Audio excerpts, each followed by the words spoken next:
Moikka! Tällä videolla näytän kuinka saat tehtyä itsellesi 2 käänteistä lettiä ja rusettinutturan.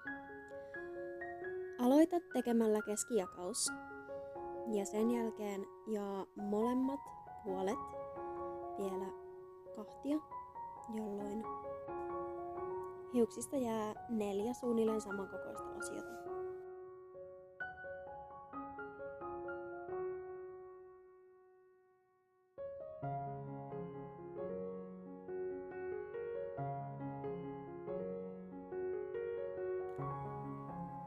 Taimmaiset neljännekset letitetään, eli aloita niskasta ottamalla 3 pientä hiusosiota ja ala liikuttamaan osioita vuorotellen alakautta keskelle, lisäten hiuksia letin molemmilta puolilta.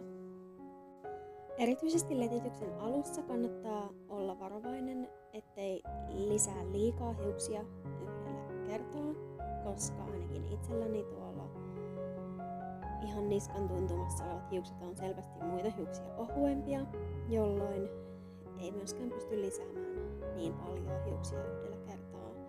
Eli kiinnitä alussa huomiota erityisesti siihen, että lisäät riittävän pieniä asioita lettiin, jolloin letti kasvaa sopivaa vauhtia suhteessa etenemisnopeuteen.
Kun olet saanut ensimmäisen letin valmiiksi, tee sama myös toiselle puolelle.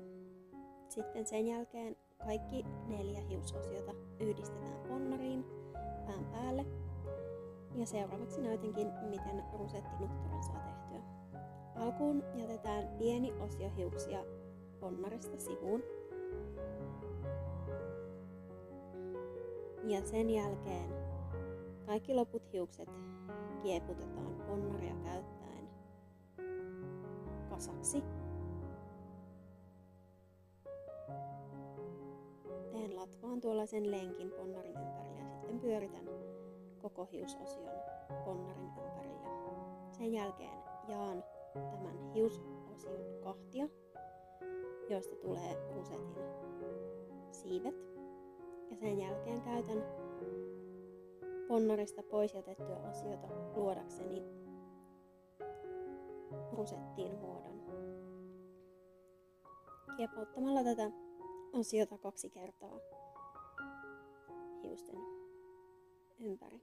Sen jälkeen sidon lopun osan nutturan alle. Ja tältä valmis kampaus näyttää. Kiitos, että katsoit tämän videon.